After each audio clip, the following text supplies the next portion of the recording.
스가랴서 9장 9절에서 선지자는 이렇게 선포를 하죠. 시온 사람들아 크게 기뻐해라. 예루살렘 사람들아 기쁨으로 외쳐라.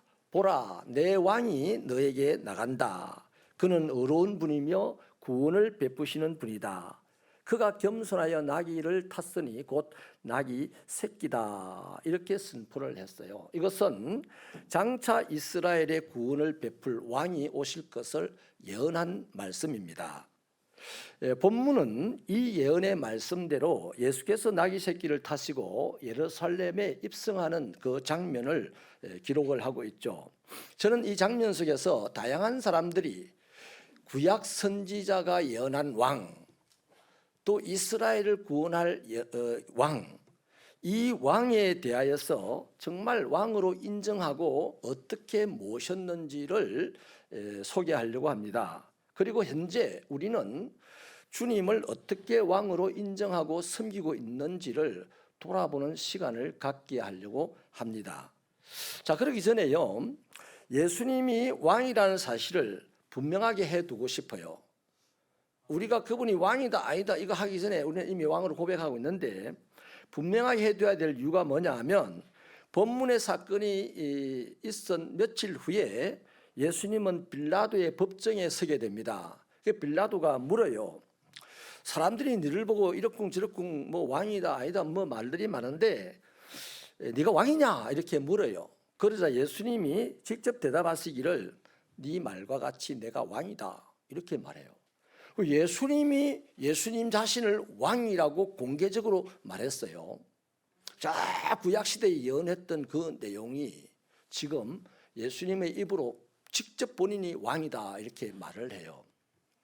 그리고 좀 비아냥거리는 뜻으로 한 거지만 예수님의 십자가에도 사람들이 놀리듯이 썼지만 유대인의 왕이라고 붙였습니다. 그러니 예수를 믿는 사람들은 무조건 하고 예수님이 누구다? 왕입니다. 그런데 이제 문제는요, 그 예수님이 예루살렘에 나귀 타고 들어갈 때에 왕으로 인정하고 왕답게 섬긴 사람들을 오늘 본문에서 보게 될 것인데, 오늘 우리는 내가 예수님을 왕이라고 고백하면서 진짜 내 삶에서 예수님을 왕으로 인정하고 살아가느냐, 또 예수님을 왕으로 섬기고 있느냐 하는 것을 돌아봐야 될 시점이라는 것이죠. 여러분, 예수님은 틀림없이 왕입니다. 특별히 오늘은 종려주일이라고 하는데, 이 종려주일은 예수 그리스도가 왕임을 공개적으로 선포한 날입니다. 이점 해보세요. 본론으로 들어가서 예수님을 왕으로 인정하고 섬긴 사람들을 보겠는데, 첫째는요, 말없이 나귀를 내어드린 사람이 있죠. 우리 7절을 같이 읽어보실까요? 7절 말씀을 힘차게 읽겠습니다. 시작. 나귀와 나귀 새끼를 끌고 와서 자기네 겉옷을 그 위에 얹으매 예수께서 그 위에 타시니. 아멘. 이 나귀를 끌고 와가지고 제자들이 그 나귀의 등에다가 겉옷을 올려놨다는 말씀이고, 또 예수님이 그 위에 탔다는 거죠. 자, 예수께서 예루살렘 입성을 앞두고 제자들에게 먼저 뭐라고 말씀하십니까? 맞은편 마을로 가서 나귀와 나귀 새끼를 풀어 끌고 오라 이렇게 말씀을 했죠. 흥미로운 사실은 이 과정에서 나귀 주인이 제자들이 하는 행동에 대하여서 아무런 거부 반응을 보이지 않았다는 것입니다. 누가복음 19장 28절에 이 내용에 대해서 어떻게 기록하고 있냐면, 제자들이 나귀를 풀고 있으니까 나귀 주인이 나타나가지고 뭐 하는 거요? 이렇게 물어요. 자, 그렇게 하자 제자들은 예수님이 일러주신 대로 주께서 쓰시겠다라고 하던데, 이러니까 이 나귀 주인이 아무 말을 안 하고 그냥 내버려 두더라는 거예요. 여러분, 나귀는 당시에요, 노예 한 사람의 값어치가 되는 굉장히 비싼 재산 목록 1호입니다. 한 집안의 재산 목록 1호가 되는 그 가축이잖아요. 자, 그렇다면 우리 상식적으로 생각해 보십시다. 나귀를 그냥 뜬금없이 가서 풀어가지고 가는 이 제자들의 모습은 뭐라고 해야 됩니까? 나귀 도둑이죠. 사람들의 눈에는 나귀 주인의 눈에는 나귀 도둑으로 딱 보일 거 아니겠습니까? 그런데도 나귀 주인은 순순히 나귀를 내어 주었습니다. 더 놀라운 것은요, 이토록 훌륭한 태도를 보였는데 예수님에 대해서 이 사람의 이름은 성경에서 기록조차 되어 있지 않습니다. 여러분, 이분이 주님을 위하여 귀한 자기 재산을 내어드렸다는 거죠. 자신의 이름이 언급되지 않는 것에 대해서도 전혀 불편해하거나 개의치 않았다는 것이죠. 바로 이것이 예수님을 왕으로 인정했다는 증거입니다. 예수님을 왕으로 인정하지 않았다면요, 막 욕하고 고발하고 뭐 돌멩이를 던져서 이 도둑들을 쫓아내겠죠. 그러나 예수님을 왕으로 인정했기 때문에 제자들이 자기 재산인 나귀를 끌고 가도 아무 말하지 않고, 고맙다는 말을 하지 않아도 왜 고맙다고 말하지 않느냐고 삐지지도 않고, 자기 이름을 언급해 주지 않아도 전혀 불편해하지 않는 태도를 보였다는 겁니다. 왕이기 때문에, 예수가 자기의 왕이기 때문에 전혀 불편하지 않았습니다. 전혀 아까워하지 않았습니다.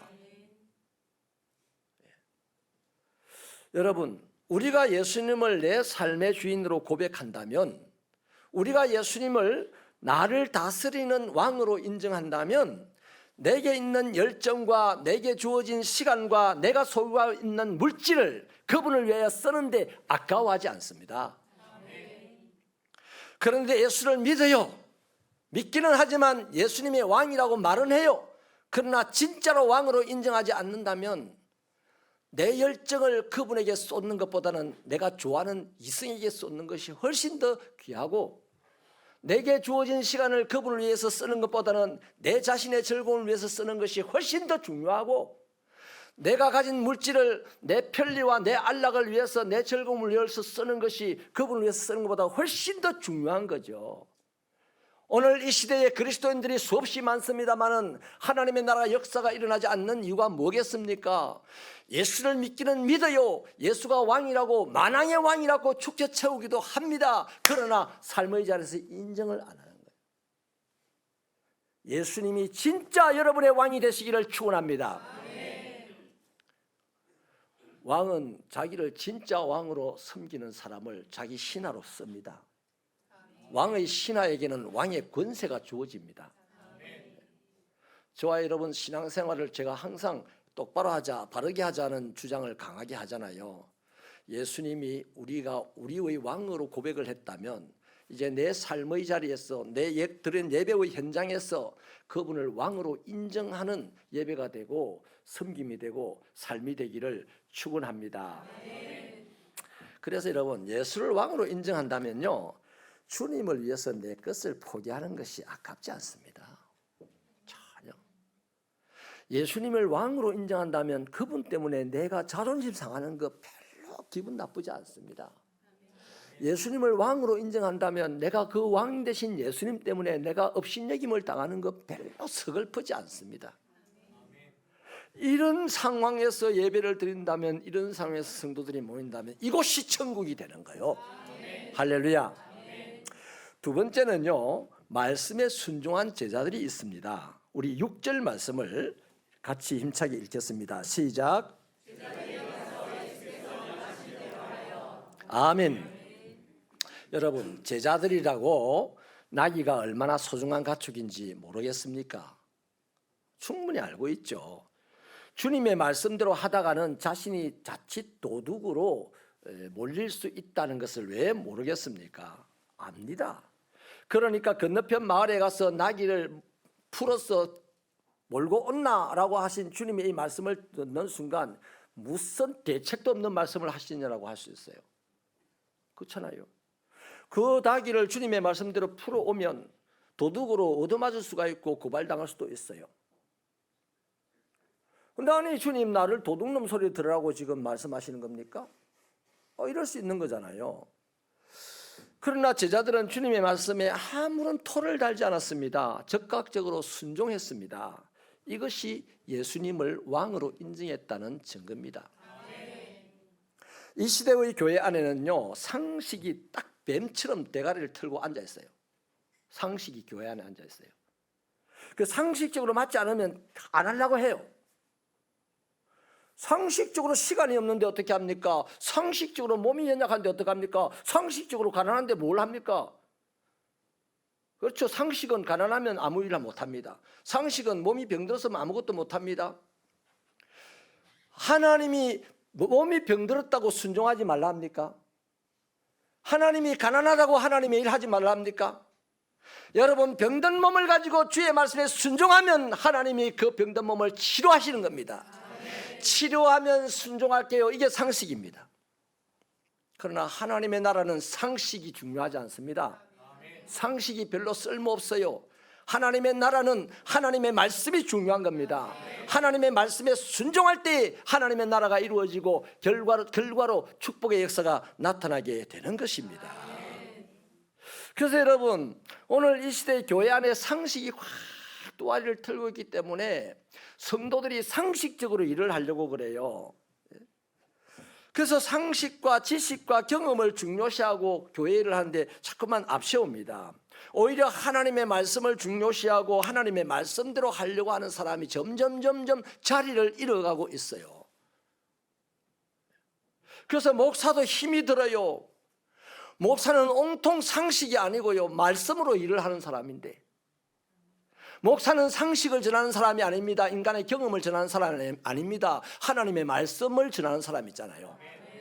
그런데 하나님의 말씀은 상식과 관계가 없고 순종을 요구하거든요. 그런데 이 교회 안에 지금 상식이 팍 자리를 잡으니까 인간의 경험과 인간의 지식이 이제 훨씬 더 주의 일을 하는데 중요하게 여겨지는 거예요. 그래서 목사와 성도 간에 거리가 생기고 괴리감이 생기고 결국에는 목사와 성도가 싸워서 교회는 깨지고 쪼개지고 사라지는 거예요. 여러분, 하나님의 말씀이 교회 안에 있어야 되는 거 아니에요? 그 하나님의 말씀은 상식을 요구하지 않고 순종을 요구합니다. 그래서 주님을 왕으로 인정할 때에 드디어 신앙은 상식이 아니라 순종으로 달려가는 사람이 된다는 겁니다. 이런 차원에서 빌립보서 4장 9절은요 이런 말씀을 합니다. 너희는 내게 배우고 받고 듣고 본 바를 행하라. 그리하면 평강의 하나님이 너희와 함께 계시리라. 바울이 한 말이잖아요. 바울이 빌립보 교회 교인들을 보고 이 사람들아 내한테 듣고 보고 배운 바를 행해라. 그러면 하나님의 평강이 너희에게 임할 거다. 무슨 말씀입니까? 설교 시간에 주어진 말씀에 순종하라는 말씀입니다. 다시 말하면 순종하는 사람의 그 삶의 자리에 하나님의 평강이 임한다는 겁니다. 뭔가 자꾸만 내 방식대로 살려고 하고 특별한 방법을 찾아보려고 애를 써보세요. 고생만 하다가 끝이 납니다. 평안이라고는 한 번도 못 누려요. 명심해야 합니다. 무슨 일을 하든지 하나님의 뜻에 순종할 때, 다시 말합니다. 더 정확하게, 무슨 일을 하든지 목사가 설교한 그 설교 말씀에 순종할 때, 그때 하나님의 평안을 여러분의 삶의 자리에 주시는 거예요. 아멘입니까? 진짜 아멘입니까? 여러분, 아브라함을 보십시오. 이삭을 보십시오. 야곱을 보십시오. 요셉을 보십시오. 한결같이 하나님의 말씀에 순종하여 이방인의 땅에서 죽음이 난무하는, 살인이 난무하는 그 이방인의 땅에서도 평안을 유지하면서 살았지 않습니까? 그래서 여러분, 그리스도인은 말씀에 순종하는 것이, 설교에 순종하는 것이 지혜이고 주님의 말씀대로 사는 것이 그 사람의 형통입니다. 주님은 포도나무고 우리는 그 가지라 그러죠. 가지가 뿌리처럼 온데 기어다니면서 영양분을 섭취하겠다 하면 그 나무가 됩니까? 귀신이 되지. 안 그래요? 가지는 뿌리에서 올라온 양분을 받으면 돼. 우리는 하나님의 말씀을 받으면 돼요. 그러면 가진 우리가 점점점 펴져서 이 세상 사람들에게 먹을 것을 나누는 축복의 사람이 되는 겁니다. 그래서 새벽교회 성도 여러분, 여러분의 목회자 이곳에서 이 강단에서 선포되는 설교 말씀에 순종하는 영을 회복하시길 바랍니다. 여러분이 평안해지는 비결이고 형통해지는 비결입니다. 세 번째는요, 찬송하는 사람들이 있었습니다. 8절 9절을 읽어보실까요? 시작.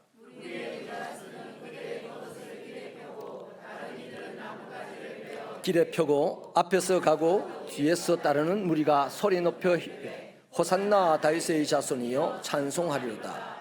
주의 이름으로 오시는 이여 가장 높은 곳에서 호산나 하더라. 아멘. 자, 예루살렘에 예수님이 입성하실 때 그분을 본 사람들의 반응을 지금 적고 있죠. 어떤 사람은 겉옷을 벗어서 길에다 깔아줍니다. 어떤 사람은 종려나무 가지를 흔듭니다. 동이 이런 일을 하면서 입으로 노래를 합니다. 호산나라고 노래를 하죠. 한 목소리로 호산나 외치며 하나님을, 주님을 찬양했다는 거죠. 이 사람들이 이렇게 찬양을 했다는 것은 예수님을 지금 자신들의 구원자로 받아들였다는 거죠. 구원자. 근데 솔직한 얘기로 이 사람들 아직 무지해요. 그래서 정치적인 구원자점으로 잘못 보기는 했습니다. 그런데 분명한 것은요, 이 사람들이 예수님만이 당시의 유일한 희망이라는 것을 인정을 했잖아요. 그래서 이 사람들이 호산나 찬송을 하면서 자기를 구원해달라고 외친 겁니다. 그러니까 정치적으로 구원을 할 자도 누굽니까? 이스라엘의 왕이 구원할 거다 이렇게 생각했다는 거예요. 그런데 그들은 영혼의 구원자까지 미처 생각하지 못했어도 그들이 호산나 우리를 구원해 주세요 이 말 자체가 우리의 왕입니다 하는 것을 인정했다는 거죠.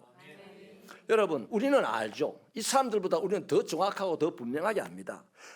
예수님은 우리의 구원자잖아요. 특별히 우리의 영혼을 구원해 주신 분이잖아요. 영혼을 구원해 주셨다는 말이 뭡니까? 죽을 수밖에 없는 죄악에서 우리를 건져주셨다는 얘기입니다. 예수 그리스도 외에 우리에게 구원을 주신 이름이 없다고 사도행전 4장에서는 말씀을 합니다. 그래서 우리는 그리스도인 하나님의 자녀가 되었죠. 찬송과 감사가 인색하지 않기를 축원합니다. 우리 영혼이 잘 되면 육체는 범사가 잘 될 겁니다. 예수님은 우리 영혼을 구원했어요. 우리를 죄악 가운데서 구원했어요. 하나님의 자녀가 되게 하셨어요. 이 사실을 정확하게 알고 있는 우리들입니다. 그러므로 찬송과 감사에 인색하지 않는다면 우리의 육체의 일도 잘 될 겁니다. 틀림없어요. 말씀을 마치겠습니다. 잠언 3장 6절은 이렇게 충고를 합니다. 너는 범사의 그를 인정하라. 그리하면 내 길을 지도하시리라. 예수 그리스도는 구원의 왕으로 오셨죠. 그래서 세상 죄를 정복하고 우리를 구원해 주셨습니다. 예수님은 평화의 왕으로 오셨습니다. 그래서 굴곡진 우리 인생의 삶의 자리에 평안을 주셨어요. 예수님은 사랑의 왕으로 오셨습니다. 그래서 믿는 자의 모든 삶의 두려움을 제거해 주셨습니다.